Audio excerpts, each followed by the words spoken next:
Welcome to Quick Finance, Jacob. It's been a while since we've done a live stream or a video. Just want to do a quick update on a few things. So first off, that stimmy check has passed. Some of you probably already have the money in the bank. Others, like myself, don't have it yet. However, I thought this was interesting. CNBC, I think Suze Orman is how you pronounce her name. Do not spend and don't dare invest your stimulus checks. Now, why would they say that? The don't spend part I get, but why does CNBC not want you to invest your stimulus check? I mean, what if some of us already, have enough in savings?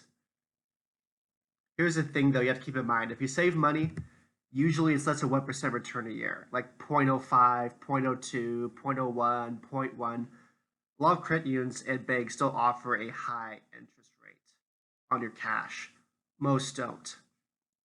This is where we get to a term that I have not coined. Somebody else coined this term, but it's news for the classes and news for the masses. This, do not spend and don't dare invest, is, in my opinion, news for the masses. But it's not news for the classes. Think about that. Whose class? I want you to really think about this. Anyway, remember that silver squeeze that was happening about a month or so ago? And went up and went down. What I was doing the past year or so, silver's been doing okay. It was 15, went back up. 5-year. Yeah, this isn't correct, but yeah, it's the reason why I'm not really that much into precious metals.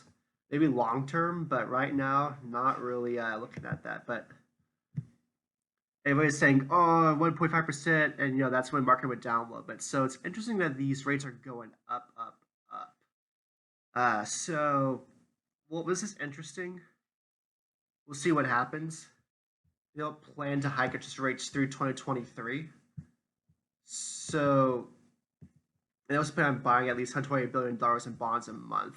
Much of it is an additional bonds, like adding on top of what the Fed already has, or if a lot of this is this renewing bonds.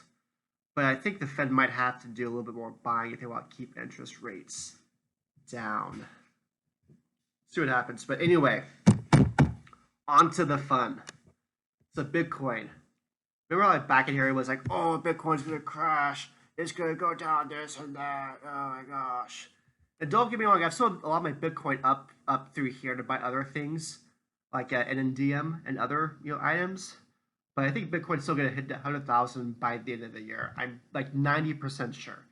I'm not a financial advisor, but I'm like 90% sure Bitcoin will hit this 100,000 by the end of the year. We see this kind of correcting a little bit because we see this. This is right in front of you. It goes up, corrects, goes up, corrects, going up, correcting a little bit now. And we know Bitcoin does these cycles. Anyway, Cardano. I'm really happy. I got this around the 35 cent range, right in here-ish. I'm really happy I got it. Really, really happy. Especially look how up it is the past, 3 months. Just look at this. Oh my gosh, that's just so amazing. And people are saying it could reach $3 at Cardano or Soup. I'm not sure if it will reach that much, but I definitely plan on holding this for a while. Let's look at Stellar, XLM. Maybe say a cousin or the stepbrother of Ripple. As we can see,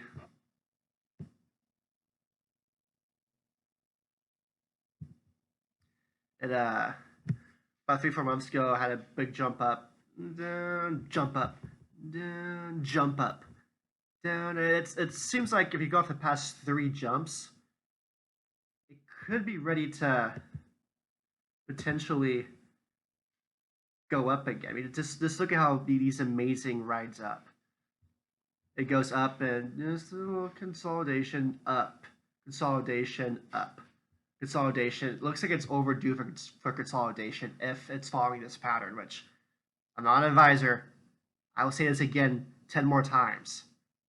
I am not a financial advisor, but I think this is overdue for going up pretty soon. And Indium, the Israeli-based 3D printing company. Let's look at this over the past 5 years. Let's take a look at this. It definitely was up. It was up here. It went down. It's correcting. But let's look at the past year or so, where it's been. Now I was buying up in here, so I'm definitely, obviously hindsight's 2020. Wish I got some down back here, but I've managed to write a lot of this, and I'm really happy with my investment in Indium. As we see, people's like, oh, it's gonna crash more. People are saying you gotta sell, Jacob. You have to sell. It's like, no, I'm not gonna sell. This is a long-term investment. Okay, ideally, I would sell this at maybe $30, $40, $50, whatever share. Then we'll see what happens. But I'm pretty optimistic about this stock. And you know what? I think it's gonna rebound back up sooner or later. It's gonna rebound back up, but I will always include this in every live stream if I can. Looking at Ripple. This is where it's at.